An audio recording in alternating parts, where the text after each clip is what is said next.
Rise and Play was completely a test platform for this. Like, let's see how it goes. Yeah. I have an intuition that this is something that is natural to me, and I will be more visible about it. But when I understood that, okay, this is really a gap in the industry and in general, like around leadership. Hi, I am Sophie, and this is the Rise and Play podcast. In the show, I sit down with influential thought leaders of the gaming industry to deconstruct how they create the best team and company cultures in order to create the best games. Every episode brings actionable insight to improve your leadership, self-awareness, and emotional management skills. Because becoming a better leader starts with becoming a better human. So, are you ready to unlock your full potential in life and business? Let's begin. This episode has been brought to you by our sponsor, Appadeal, an all-in-one growth platform for mobile app creators of any size. While you have probably heard about Appadeal as a mediation solution, it has already expanded into much more than that. Appadeal unlocks access to a new generation of advanced business intelligence tools, including LTV forecasting, user acquisition and creative automation, and of course, the mediation platform that can work out of the box or be managed manually. Being one of the very few independent platforms left in the market, Appadeal delivers unbiased solutions for mobile app creators to establish and scale their businesses rapidly. Sign up at appadeal.com. You ready? Yes. Your first time as a guest on your own podcast. Yeah, well, that was a surprise. I'm not used to being a guest on my own podcast, but let's see how that goes. All right, so welcome everybody to Rise and Play podcast. I'm your guest host today, Mishka. Who am I? I'm a founder of Savage Game Studios, part of PlayStation Studios, and I'm also a founder of Deconstructor of Fun. I'm proud and excited today to be interviewing a guest on this Rise and Play podcast, and the guest of the day is Sophie Vo. Sophie, you are a founder of Rise and Play and general manager at Savage Game Studios. You have a long career in games, Gameloft, Rovio, Voodoo. So happy to have you on this podcast. Welcome. Thank you, Mishka. I have to say it's quite puzzling that you have Mishka introducing myself on my own podcast. So for a moment I thought that, oh, here we go, we are in a deconstructor of a conversation. I'm pretty sure we have the same dynamic anyway. Yeah. But I do like the exercise to flip the table because I've been focusing so much on my guests and asking questions, and we have brainstormed about it, where how would I answer as a guest of my own podcast with kind of the same philosophy, and let's see how it goes if you as well, like we are flipping the roles here. If you can be the host today of Rise and Play, and I can try to be a guest. Yeah, I mean, I took this seriously. So normally when I was doing a podcast, I would spend maximum 15 minutes of time of preparing for a podcast. I think I did an hour, more than an hour right now. So I have like a list of questions. So I'm taking this very seriously. So I can see that. Yeah. so this is exciting for me. Today I want to talk to you about careers and really like all the elements of by career, I mean career and job. So really how to plan about your career, how to nurture it, how to build your career, do you know when it's time to leave, how to succeed in a new job. So I have a lot of questions around that, and naturally it's very interesting for me to ask these questions for you for two reasons. Because you're a very thorough thinker, so you read a lot of books, you write about it, you do podcasts, you talk to a lot of very interesting people, and also because you have recent personal experience and of course the experience throughout your life. So I'm very interested in discussing those. But to kick it off, I wanted to kind of start off with a very generic questions, and that is, how do you go about planning and nurturing your career? Like a lot of people think about things like titles, positions, rather than what they are truly excited about themselves. What is their long-term career? What are the skills they need to develop, or they should develop, or they could develop? Talk a little bit about that. Like, how do you do a career planning rather than hopping from one job to another? I think it's a question that can be revisited today when we think of career planning, because what is career planning? It's following a script, right? So a script that has been designed in a specific context. So when you look at career path, let's look at the case for us as well. Like I started as a producer, project manager, and the path for me that was laid out for me as a script was, or you could be maybe a product director, product manager. So it's a path that is laid out for you. And then you think logically, then there's a hierarchy as well, right? So you progress in your career vertically in the same track and by title and status. So I cannot blame the fact that everyone else thinks this way, because it's like coming from I would say, a legacy of how career path works in a company, in organization. And the result of that is when we think career planning, then we think of what's logical to do next. So it's a lot, and I reflect on it not only in career, but what is the path of life with, which is a question where many people feel lost today, like, what is my playbook, in life? So it's kind of the same question we have with career. If I don't feel like following my career path because I started as whatever, in a certain craft, what's there for me? And it's back to inner work, right? So understanding, I like to always go back, simple framework, to the why. Like why do you want to be a director next? Or is this what you really want? Or why do you care of being an expert? Do you want to be recognized?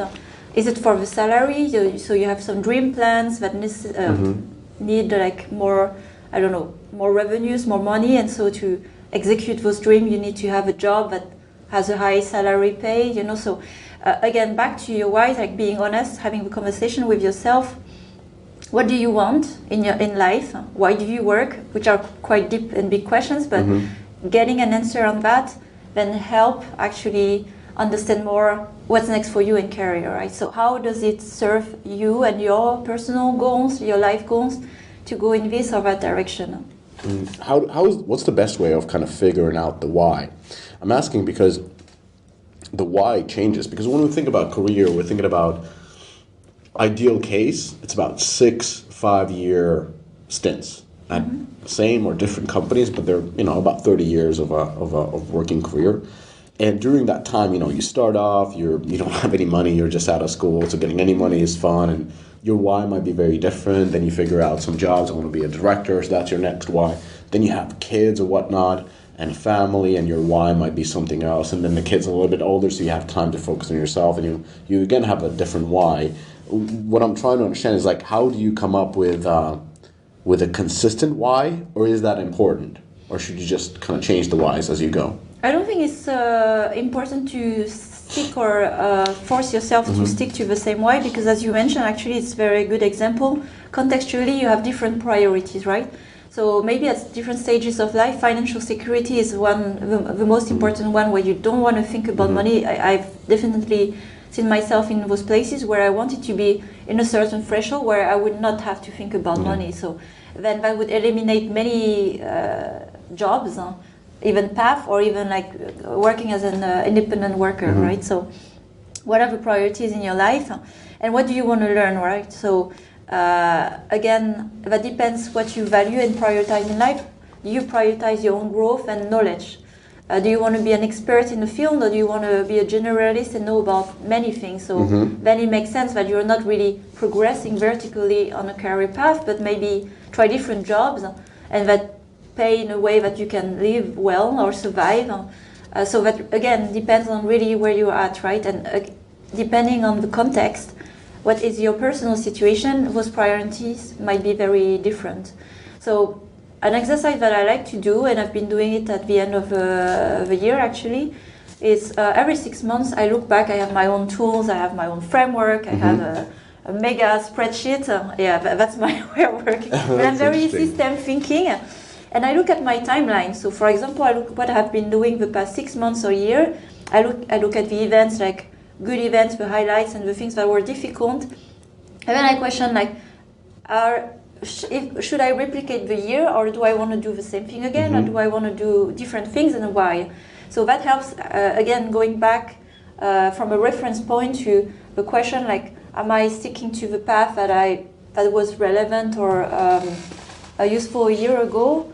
or do I change now and for what? And what do I try, right? So this every 6 months, I think it's good to examine a bit more about where you are in life, what are your priorities, and thinking of your goals. And not too far, of course, because it's always a vision when you think 3 to 5 years.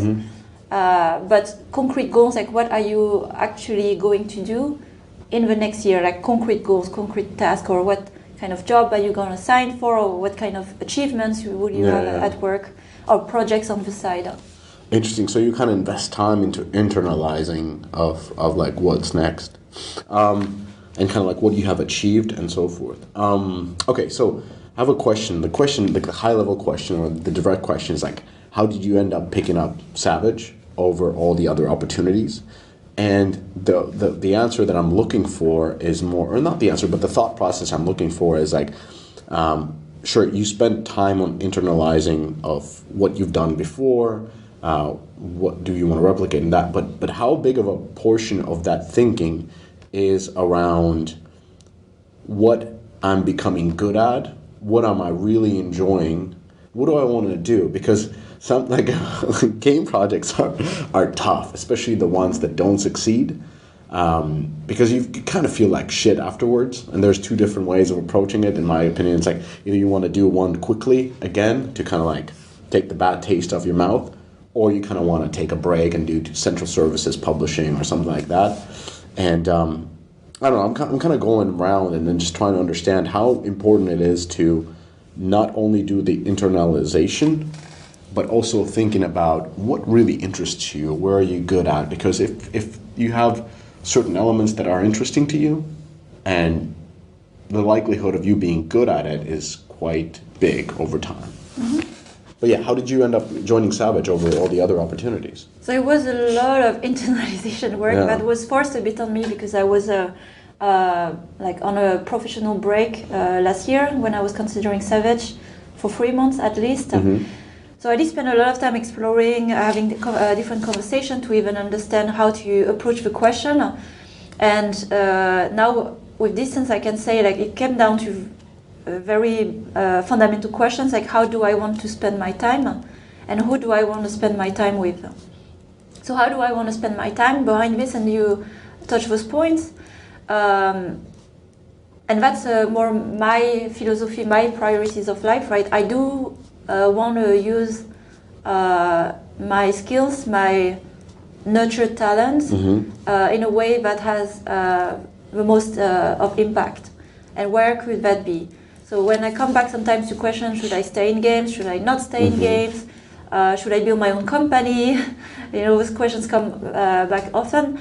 Then I go back, like what I have recognized to be really good at, not only recognized for myself, but from peers, from a community, and it was around leadership, right? So I started to find my path by exploring actually, and Rise and Play was completely a test platform for this, like let's see how it goes. I have an intuition that this is something that is natural to me, and I will be more visible about it. But when I understood that, okay, this is really a gap in the industry and in general, like around leadership, and I think I have a contribution that has an important impact. What are the places where I could spend this time and this energy and those skills? So this thinking. So that's where Savage was, like post acquisition, startup time. So how do we level up? How do we structure? So really complex questions, and that need to be solved really fast, right? So I love to work in an environment where there are very complex questions that involve humans, technical, games, creativity, everything, and need really a lot of structure and system thinking to approach it effectively. So that was appealing for me, and. The second question, who do I want to spend my time with? I was looking actually at your team, Mishka, the leadership team, yourself, and there's a quote that stayed with me since I've heard it. Is you are the average of the 5 people you spend the most time with, and so I thought for myself, for my own personal growth, who should I work with to go to the next level where I could learn a lot from on different fields where I have gaps myself, right? And I recognize that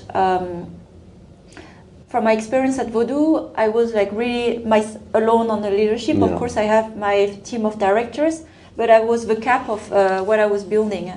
And I was, of course, learning from the top management, but there was not really a focus to develop a leadership team. And what I found appealing, like in our conversation, is like talking to you. There was Nad, I talked to Mike, like the leadership team and where we were going, and then the extension of even the PlayStation staff. Like I will learn a lot from great leaders in the industry, coming from a different angle. I mean, you have built a company, and for some of people in the team, they build teams. They've been to several companies as well. And if you went through the process to be acquired, which is an achievement by itself, I want to learn from, a team who has gone through this, and what is the mindset they developed. And as I come and people will learn from me, what can I learn as well? So that was the other thing that was a big factor, is like, is it the environment where I'll keep growing because I'll be challenged? And I can say for 3 months now after, I was right with at least those criteria. I have learned a lot, I've enjoyed a lot, and I've upgraded a lot my thinking with a company, conversation with you even today, and all the discussion that has happened. Well, I appreciate it. We're talking about career planning, but Rise and Play was never, a part of your career planning, or was it? Like it came out of something that you were very interested in, right? And you kind of started pursuing it because you just wanted to learn yourself, and you started to writing and making the master class around it and so forth. Is that kind of like something that you would recommend for others, kind of like a volunteering? Because that, in a way it's volunteering, because initially it doesn't make any money. It actually takes your time, takes your not your focus, but takes a lot of time, takes a lot of resources. Do you encourage others to volunteer to get towards where they want to go, perhaps? Yeah. So how I committed to create Rise and Play was really how do I place myself to be leading the conversation around leadership. So the intention here is like I will start to be visible and see who is resonating and responding to it. So it was very clear for me that I had an angle in the industry that was seen in smaller circles, and I wanted to see at a bigger scale where would that go. So the main motivation for me was, like you pointed out, was not monetizing or making another business on the side, was really to grow and to grow a community. So something I recognize now, like that are really two key strengths and quite unique about my profile and what I decided to be the best. So something I recommend when people think about their career, it's a bold question, but it is one that is helpful. It's like, what can you be the best in the world at what you're doing? So let's think here, of course, in the industry level, to be a bit more modest. But instead, we have this belief that let's be a great generalist and let us know to do everything. And I'm more a believer in the place where develop your unique strength. So the impact of what you will develop as a strength, the potential, the multiplier effect will be much bigger than trying to bridging the gap of your weaknesses. So you put the same effort for a very different reason. So when you understand your strength, and mine is really into growing, enabling. So I can see unique strength and unique quality in people, and I can develop. And so that's what makes me in a good position for leadership, because leadership has been more around how do you elevate your team rather than being, the leader who knows it all. And second, I'm a great connector. So I know how to build communities. I understand how in a puzzle how human could work together and be a group by themselves. So I decided like Rise and Play is kind of an answer for this, where I would at the same time keep growing my knowledge, sharing knowledge and growing others, and bring others who can grow others, building this community. So that's still the intention today. And it's a nice side effect. Of course, it can monetize, and it started to monetize, but that's not the primary goal. And so back to the question, would I encourage others to explore this? Totally yes, because it's never a waste of time, because you growing yourself and you getting closer to understand what is your unique strength, what you're really good at, and what you have to let go. And I can tell you, like after like now a year and a half on Rise and Play, I feel quite comfortable running conversation, podcasts. We even discussed about it where it was my natural medium. Yeah. Writing is still a struggle for me. Yeah. It takes a lot of effort, but I'm really happy of the outcome. But I won't call myself a great writer a few years from now. I just know it, and my ambition is not to be among the top writers, but more a content creator around the leadership topic. So so you understand as well a lot about yourself by doing. That's what I wanted to say, and what you have to let go, or let go of the idea. Like I said, I'm not going to be the best writer of the year. Yeah. of this reason. There's a lot of good things you said. Like the 2 points when looking at the next job is like, how do I want to spend my time? So this is basically, what do you like doing? This is a very important question, and a lot of the times I feel like people kind of don't even ask this questions of themselves when they look at the next job. They look at the title, they look at the company, they look at whether it's remote or hybrid or in this city or in that city, but not really looking for like, do I really like doing this? Does this make me happy? And the second important thing is like, who am I going to spend my time with? Again, something that I find confusing. Like normally when I've gone through recruitment process or towards my next job, it's been a lot of just conversations with the people for months before I decide to join a company. Like, do I like hanging out with these people?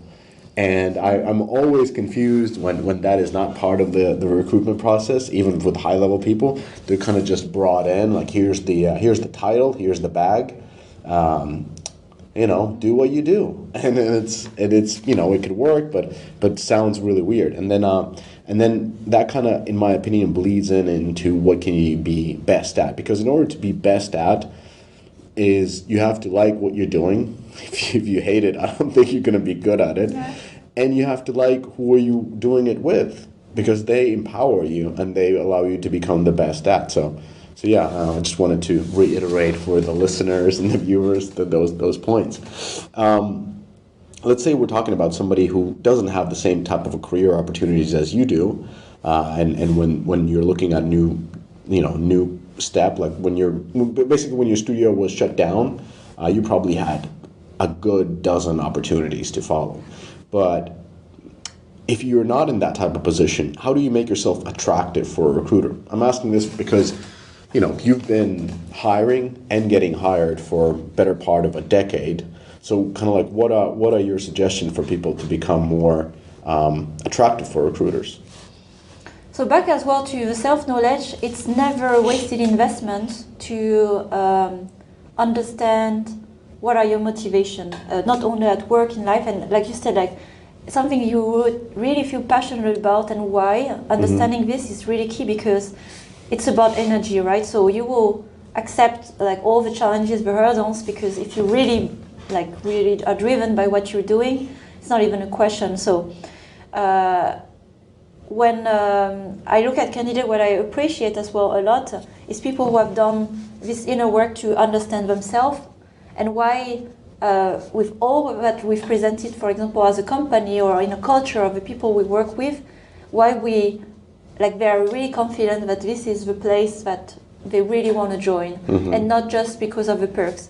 I'm actually quite wary about when people joining only for the perks, because they fade eventually. Yeah. And if we don't have them, like, what does it say about the motivation of a person? So it's a good match of conversation when we as a company and an organization, we know where we stand, and we talk to someone where we have a sense that they know where they stand. So are we, again, aligned on the values, why they want to join?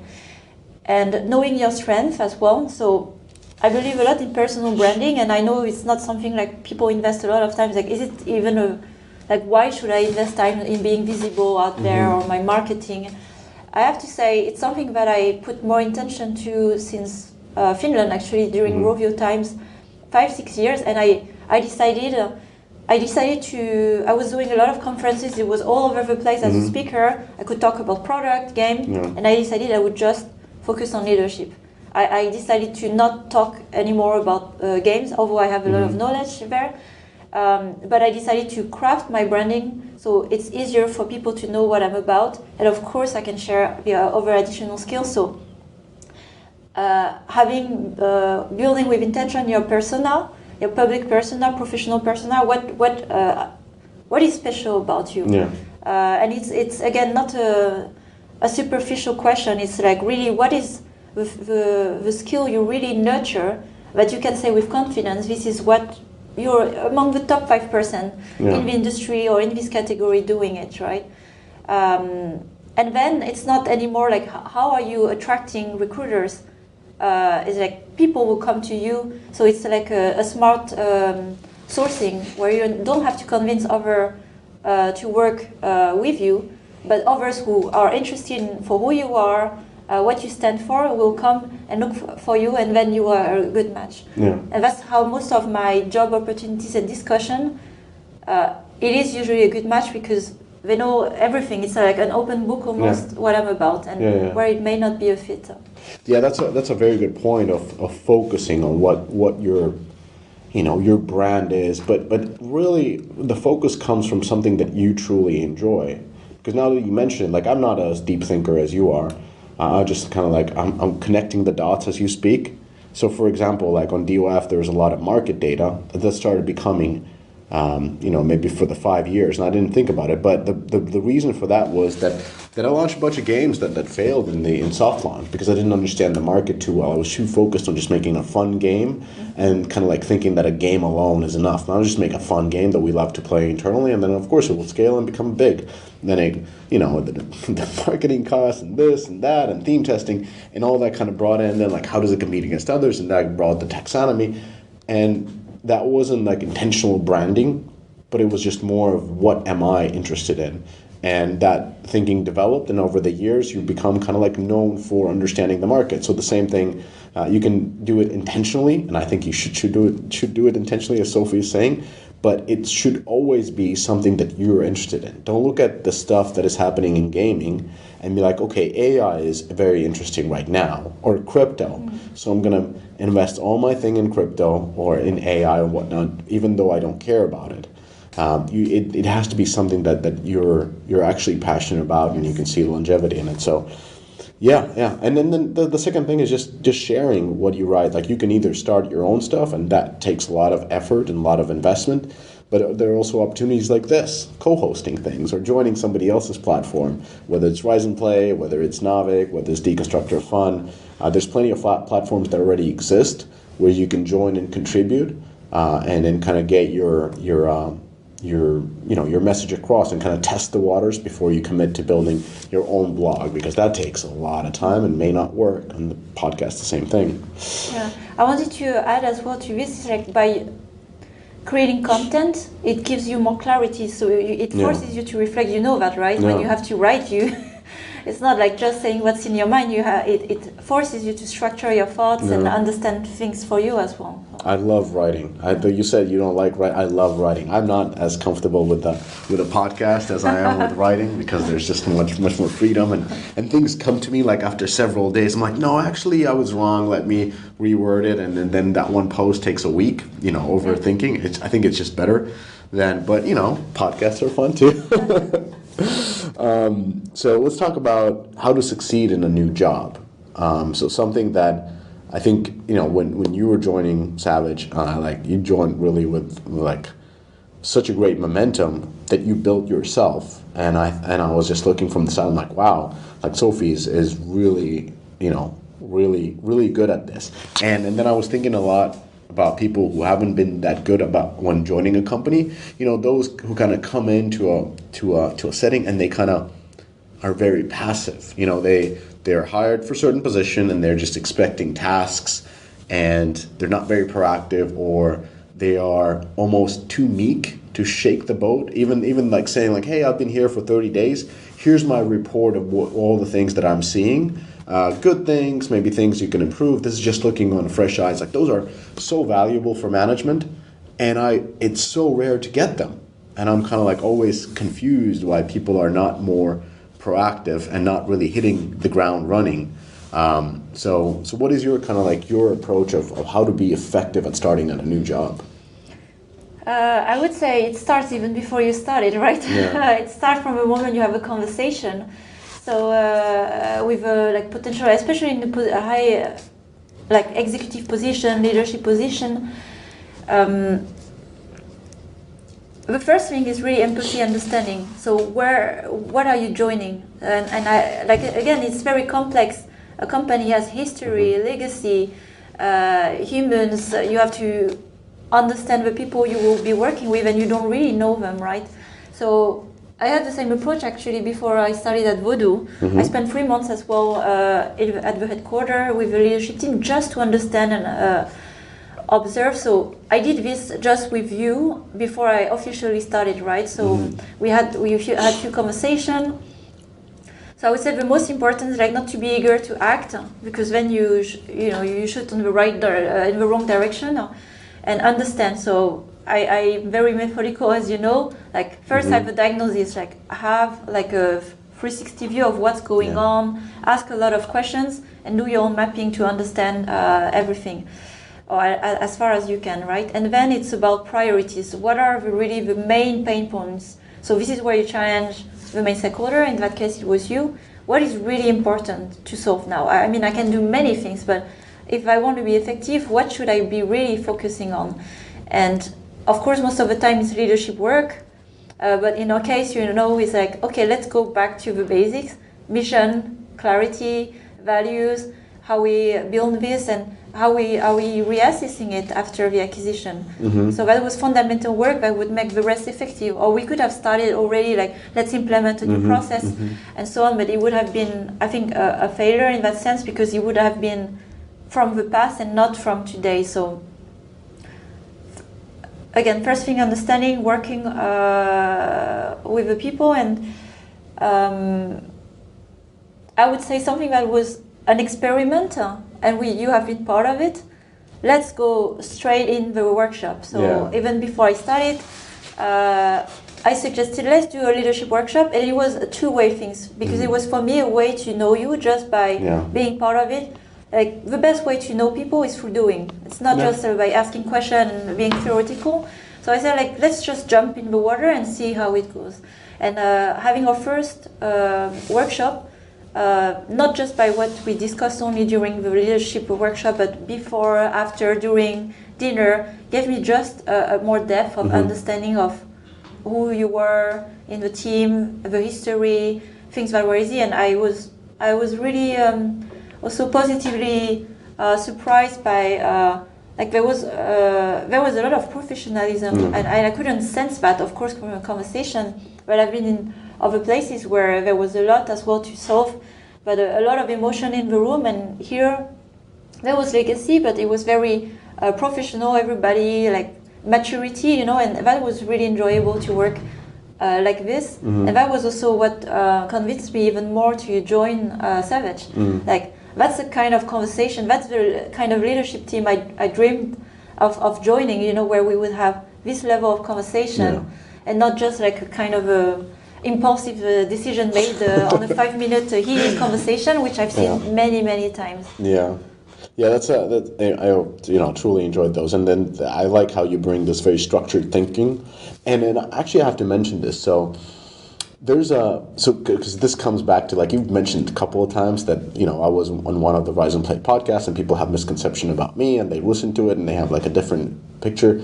I have to say that there's a lot of misconception about you, and there was a misconception that I've heard many times when I was saying that I was talking to Sophie and I'm really trying to get her to join us, etc., etc. And the misconception was like, she's probably, she's very soft, and that comes from that I think where it comes from is you read a lot of books and you're a female, and I'm like, I just want people to understand that you're anything but soft. People who work with me can probably say that. So it's just wanted to mention that in terms of decision making and ability to make hard decisions, you're much more harder than myself, for example. So that's a good addition to our thinking. But yeah, so the starting before you start, I think it's really important. And it's not only something in the leadership positions, it's just a smart way to do.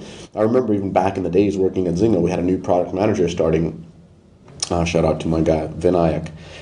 So even before he started, I remember, I really remember, like I interviewed him, he passed through the test, and he actually did his homework. It was really good, and he wanted to meet up just for coffee and for lunch just several times before he started. And I was like, this is kind of weird, but like this was back in the days. But now I'm like, oh, this was so smart because we established a relationship before he started, and he felt much more comfortable in starting in our team. It was, I think, his first gaming job. He was coming from a business school, and he established a relationship with me as an executive producer, and built the trust through that. So this starting before you start, it's not for just leadership teams.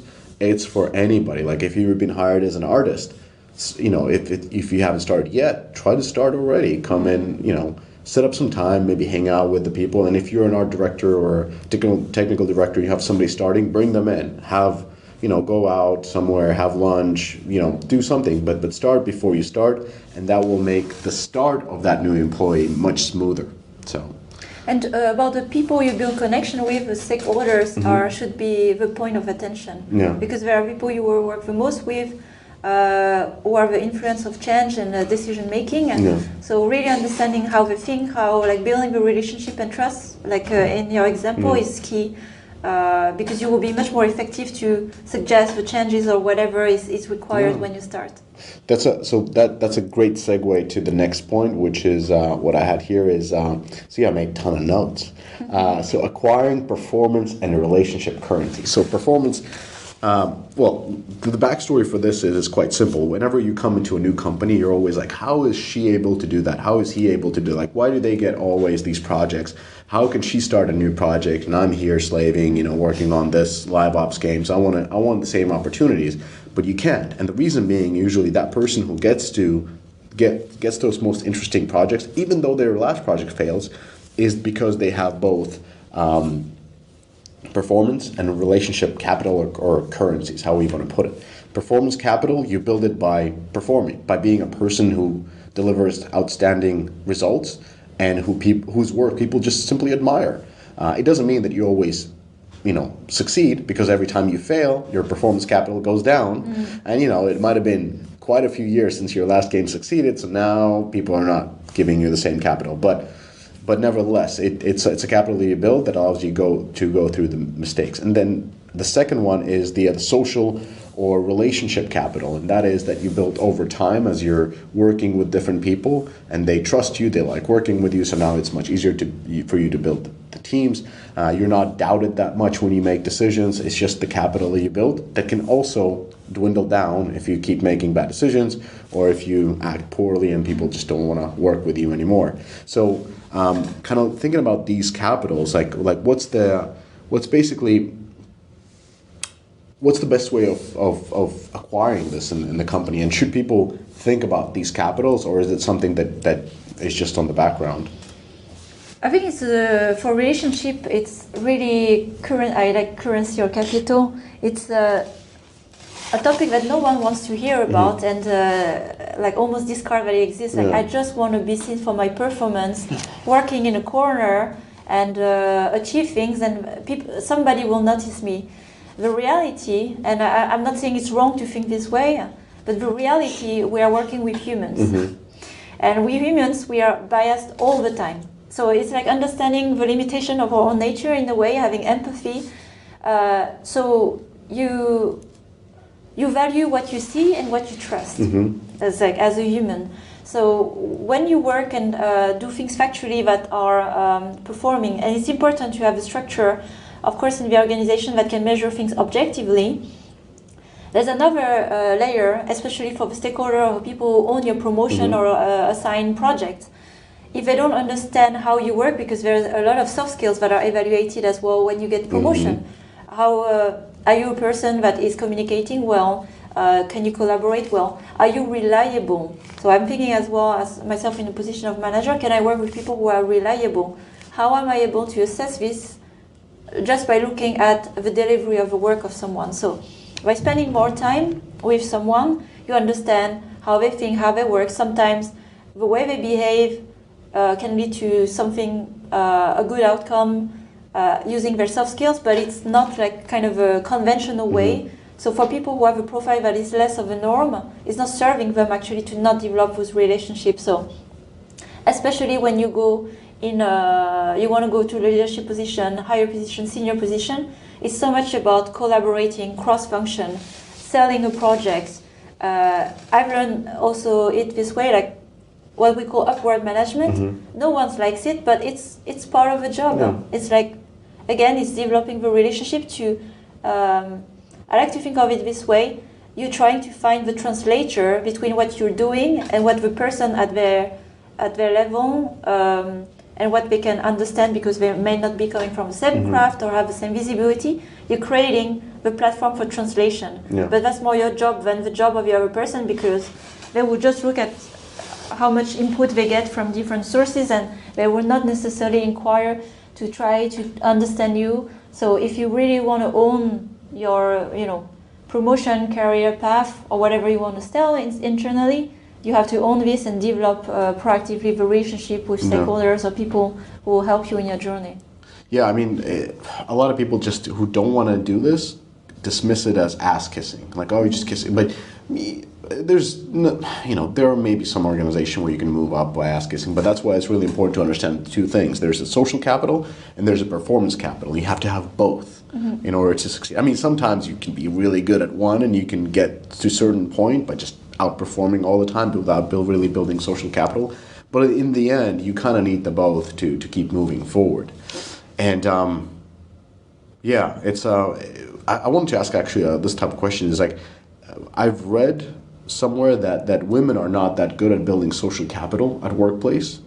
Is that like that was in a book, and the book was written by a woman, and then she was saying like women are really good at social skills outside work, but somehow don't use those same skills to build social capital at work. This is something that was just quoting a book. I need to find one. I'm reflecting on it, and from my own experience, because it's easier for me to be able to see in which way that could be true. I think naturally, as a woman, your way of going through life is based on a certain way of establishing relationships, or where again there's a lot of expectation. I remember where you expect to be seen without selling yourself, being out there, promoting yourself. It's not something that we encourage as little girls. I'm thinking like 30 years ago, in education. So if you are following your instinct as the way you were raised as a girl, I would say in a more traditional way, then it's not always helping you in an organization where, let's look at men, where those natural skills like selling yourself, putting yourself out there, showing your work, or even like creating these body connections, like there's a bit of resistance for us. And again, I will speak only for myself here, but I don't want to play this game to be seen or to be recognized. And it's like, again, it's self-imposed. It's like then it's kind of discarding a path that could be there for you by not understanding like why there are certain social rules, right? And if we look at things at more high level, I like to move away from you have to do ass kissing like you said, and more influencing. Show your influential skills and show that you can influence no matter what the environment. A room full of men, and show that you can influence as a woman, or a room full of women, or both, or any nationalities. So it's about soft skills. And if you go beyond and think, what are the skills I can develop, and it's not just helpful in a workplace, influencing others is very key when you are in a leadership position anyway. You do that all the time. Exactly. Just fact check myself. The book is called Strategize to Win by Carla A. Harris. She said that, not me. Just making sure. But it's good to mention, and also to debunk a bit more those and she probably wrote it as an encouragement. Yeah, but without having read the book, it's voice we tell ourselves, right? I'm not sure it's really based on truth, but women, we have a lot of limitation we set for ourselves, that we are never enough, or we have to act in a certain way, so we would be recognized. So there's a lot of conversation to ourselves that are not serving us when we want to grow. Yeah, and just to on a point of like, it's not like it's dismissed as ass kissing when it's managing up is something, as you said, influencing is such a better word, because that's what it is. You're really bringing your thought out there, and sometimes it might be even a counter of what others are doing, but you're just trying to influence, like, hey, this is some data that I have, and so forth. Just being a part of the conversation is really important, rather, as you said, sitting in the side corner and saying, like, hey, I did such a great job, why didn't I get this opportunity that came up? It's like, well, you were kind of alone over there. You didn't really partake in the conversation, and sadly that's important in larger organizations. You can't just hide in the corners. So yeah, connect groups, collaborate, influence. Yeah, and build your relationship even outside the organization as well. Last question. When do you know it's time to make a change? Meaning, when is it time to leave? Because there's different situations. There's situation like positive things. You've outgrown the position, so maybe you're working in a smaller company. You've kind of did it all, and it's time to move on. There's the typical ones, whether it's the layoffs or the downsizing, and it kind of happens due to the strategic changes in the company. There are other situations where you're just not a good fit. That comes in pretty early, or maybe the company culture changes, new management, new this, new that, and you feel that it's not a fit really with the way you're working. Or something that I'm commonly happen to me is like you lose your sponsor, so you kind of lose your air cover. The person who you were working under, the organization you're working under, is gone, and now there's a lot of changes, and now you have to rebuild your capital, both your performance capital as well as your social capital. And at that point, it's like starting a new job, and then you're questioning, like, is it the time, or just finish the project and you can either continue with a new one here or leave. So what are the sort of points? Because this is mainly almost a question to me, because I think I've made this mistake the most, and that is leaving too early versus staying for a longer time and really benefiting from all the performance and social capital built to that point and acquiring more. But I hope somebody would have had this conversation that you're about to answer. So when is the time to leave? Like, how do you know? I can relate to what you shared, where I probably am telling myself the same, where my average time, and not always by choice. So the longest I've been in a company, it's been 5 years, and I initiated my own departure.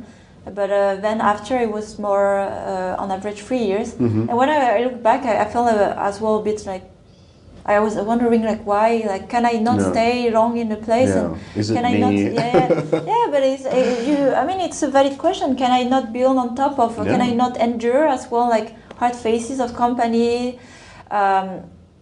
So again, back to, I'll answer more like back on where I am today, because in the past I may have made a similar decision on, okay, I'm not happy with a condition, like bye.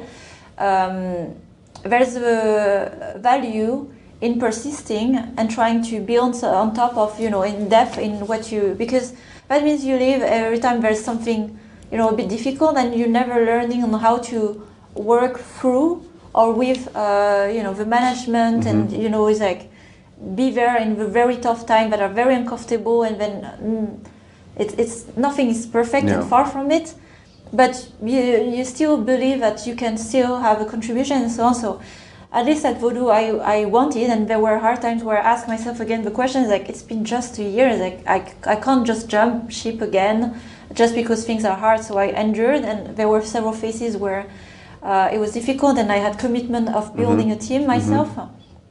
And it was then a departure, a stop that was not initiated by me, but by the company, unfortunately. So I would say, again, it's back to understanding yourself.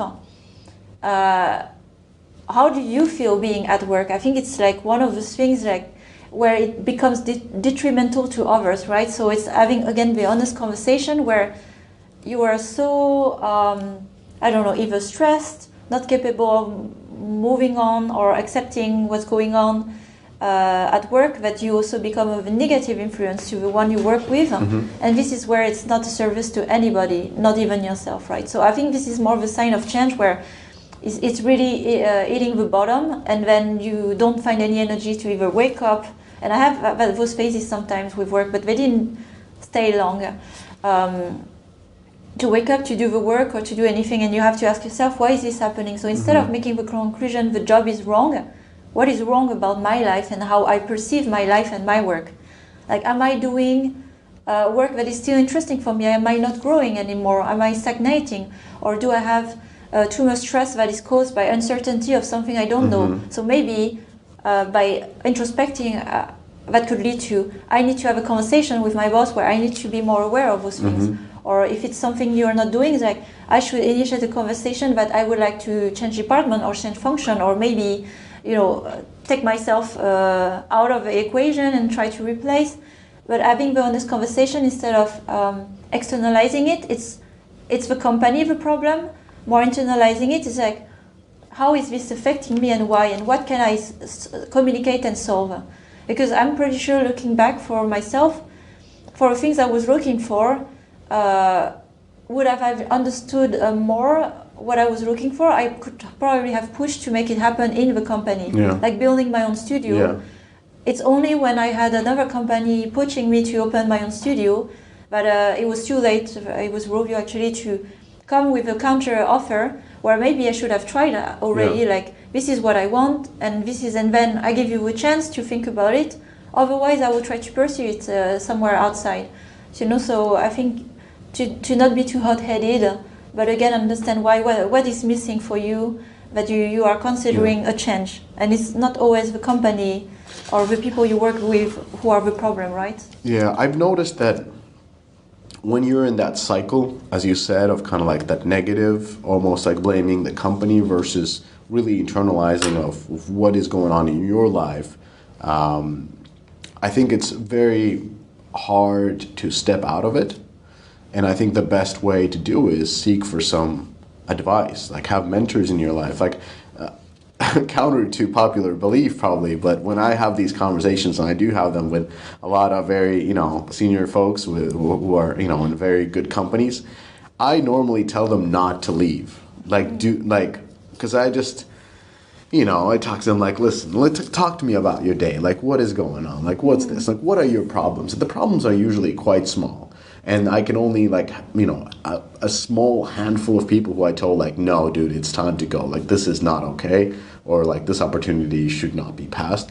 But majority, 90% of the time, I just kind of, like, go back to it. And I always finish up, like, dude, your life, or, I call everybody dude. But, like, like, your life is great. Like, look at you. Like, your partner is doing great. You love the city where you live at. They're paying you really well. This small thing, like, what are you worrying about? Just take a step back. Like, go for a walk. Like, this is nothing. This is nothing that you wouldn't endure in other places. And look, if you're here for next 3 years, like, think about what's going to happen. And the market, this and that. You're such a great game launch. I think the next one is going to be also amazing. Like, and then oftentimes the people are like, yeah, you know what? Yeah, I'm quite lucky actually. Like, I'm good. And like, yes, just commit there for the next 3 years, and then we'll talk, because your life now is perfect. Like, it won't get better if you change jobs. That's usually what I end up saying, and that's because I wish somebody would told me that a couple of times before. Yeah, I would say before you get to too fast conclusion, because there are different situations where it's really hurting your health, your mental sanity, because you're and there are places where things are mismanaged and it's a very toxic environment, and it's really hard to continue. But this you can identify quite quickly, and I would say it's not like sorry, after working 3 years where you've really committed and you believe in the leadership of a mission, that suddenly is like, there's a change and I need to leave. So I would say at least try and understand and do the introspection work. Because again, it's a tendency we have to blame externally, where sometimes it's things we need to change in our life, or change the project, the task we do, or start something else, start a hobby on the side, but we always like give external reasons. That's natural, but we have to fight against this, and exactly talking it out with another person, more neutral, a mentor, a coach, is very helpful, because then you put things into fact and you look at it and like, I don't even know why I want to live anymore. Like you start to look at your own decision objectively from the outside, and you understand there are emotions involved, and they're coming from a different place with different expectations. Exactly, and at those points, it's usually very important. What I try to do with these people is like, okay, talk to me about that next job that you're going through. Like, Like, explain to me, like, what is going to be, tell me about the day-to-day, what do you expect this, what do you expect that? And then the question is like, are these facts, or are you just imagining these things? Like, okay, they're not facts. You're just imagining what the next job could be in a perfect situation. You're taking a massive risk of leaving something where you, as you said, can change what has been going on. Even leverage that offer that it was giving to you, not to get a promotion or to get more money, but just saying like, hey, this is where I want my career to go. I would love to stay, and I would love for my career path to take me towards this direction because this is what interests me. And I'm sure the company will oblige and be like, okay, that's interesting. Let's focus on that career path. So yeah, we've talked a lot. Thank you for joining the podcast episode. We talked about, nurturing and planning your career. We talked about, how to choose your next job. We talked about social capital, performance capital, starting before you start. So very interesting podcast. I hope that you enjoyed. Let Sophie know in the DMs, in the messages, if you enjoyed this guest podcast episode, and maybe she'll bring me back, or maybe not. Maybe it'll be somebody else. But thank you for letting me host Rise and Play. Thanks, and thanks, Mishka, for joining and asking your very reflective questions.